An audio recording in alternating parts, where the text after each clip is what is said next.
بسم الله الرحمن الرحيم حمدا ومصلي وسلم عما بعد فأعوذ بالله من الشيطان الرجيم بسم الله الرحمن الرحيم ألم تر إلى الذين خرجوا من ديارهم وهم ألوف حذر الموت فقال لهم الموت ثم أحياهم إن الله لذو فضل على الناس ولكن أكثر الناس لا يشكرون وقاتلوا في سبيل الله واعلموا أن الله سميع عليم من ذا الذي يقرض الله قرضا حسنا فيضاعفه له اضعافا كثيرة والله يقبض ويبسط وإلیہ ترجعون۔ سامعین، اللہ رب العزت نے ارشاد فرمایا، اے حبیب کیا آپ نے نہ دیکھا ان لوگوں کو جو اپنے گھروں سے نکلے اور وہ ہزاروں تھے موت کے ڈر سے، تو اللہ نے ان سے فرمایا مر جاؤ، پھر انہیں زندہ فرما دیا۔ بے شک اللہ لوگوں پر بڑا فضل کرنے والا ہے، لیکن اکثر لوگ شکر نہیں کرتے۔ اور لڑو اللہ کی راہ میں اور جان لو کہ اللہ سننے والا جاننے والا ہے۔ ایسا کون ہے جو اللہ کو قرض حسن دے تو اللہ اس کے لیے بہت زیادہ بڑھا دے، اور اللہ تنگی اور کشادگی کرتا ہے اور تمہیں اسی کی طرف پھرنا ہے۔ سامعین، اس آیت کے اندر اللہ رب العزت نے تعاون کی وجہ سے جو موت لاحق ہوئی بعض بنی اسرائیل کی، اس کا تذکرہ کیا جا رہا ہے، اور پیچھے جو ہے نا وہ عدت وفات کا ذکر تھا، وہاں پر بھی موت اور وفات کا ذکر تھا، تو یہاں بھی موت کا ذکر ہو رہا ہے، تو گویا کہ دونوں کے درمیان کیا مناسبت ظاہر ہے۔ یہ یاد رکھیے کہ واسط شہر کے قریب دار ودان ایک علاقہ تھا، جس علاقے کے اندر تقریباً 40,000 یا 20,000 یا 9,000 یا 8,000 یا 4,000 کے لگ بھگ کچھ آدمی تھے۔ اب وہاں طاعون کی بیماری پیدا ہو گئی، وہاں پر طاعون کی بیماری کیا ہے پھیل گئی، تو بعض جو آدمی تھے وہ اس علاقے سے نکل گئے، اور جو وہاں پر باقی رہ گئے ان میں سے اکثر مر گئے۔ اب جو باہر نکل گئے تھے ان میں سے کوئی ایک بھی نہیں مرا، وہ سارے کے سارے کیا واپس جب لوٹ کر آئے تو جو اس علاقے کے اندر ٹھہر گئے تھے انہوں نے کہا کہ یہ کتنے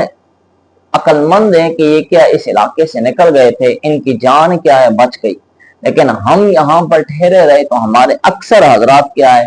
فوت ہو گئے۔ انہوں نے تہیہ اور ارادہ کر لیا کہ جب اگلے سال اگر طاعون کی بیماری آئی تو ہم بھی کیا ہے شہر سے بھاگ نکلیں گے تاکہ ہمیں بھی کیا موت نہ آئے۔ پھر اگلے سال حکم الہی کے مطابق طاعون کی بیماری پھر سے آ گئی، پھر یہ سارے کے سارے نکل گئے۔ جب سارے بھاگ کر چلے گئے دوسرے شہر کے اندر تو وہاں اللہ رب العزت نے یہ ارشاد فرمایا موتو، سارے مر جاؤ، وہ سارے کے سارے طاعون کی بیماری کے بغیر ہی مر گئے۔ تو وہاں وہ تقریباً 7 دن اور کچھ حضرات کے نزدیک کتنے دن وہ وہاں پر مرے رہے، حتیٰ کہ ان کے ڈھانچے بچ گئے۔ حضرت حزقیل علیہ السلام یہ ایک نبی گزرے بنی اسرائیل کے، ان کا گزر ان کے اوپر سے ہوا تو آپ نے دیکھا کہ وہ سارے کے سارے کیا ڈھانچے مرے پڑے ہیں۔ اب اللہ کی طرف انہوں نے لو لگائی تو رب تعالیٰ نے یہ حکم دیا کہ یہ ایسا ہے کہ یہ طاعون کی بیماری سے بھاگ نکلے تھے تو یہ کیا ہو گئے، ہم نے ان کو موت دے دی۔ اب اللہ رب العزت نے وحی کی حضرت حزقیل کو کہ ان کو کہو کہ اللہ کے حکم سے یہ کیا ہو جائیں، زندہ ہو جائے۔ اب حضرت حزقیل نے کہا کہ اللہ کے حکم سے کیا ہو جاؤ، زندہ ہو جاؤ، تو ان کے اوپر وہ ڈھانچے کے اوپر لوتھڑا چڑھنا کیا ہو گیا، شروع ہو گیا۔ اب لوتھڑا چڑھ گیا، وہ بالکل انسانی شکل کے اندر آ گئے، لیکن وہ زندہ نہیں ہوئے۔ تو حضرت حزقیل کو وحی ہوئی کہ ان کو یہ کہو کہ اللہ کے حکم سے ان کے اندر سانس پیدا کی جائے اور یہ کھڑے ہو جائیں۔ تو اب وہ ایسے ہی جو ہی کہا تو وہ سارے کے سارے سانس ان کے اندر آ گئی، وہ سارے کے سارے کیا ہو گئے، کھڑے ہو گئے۔ پھر وہ زندہ رہے اپنے طبی موت تک، لیکن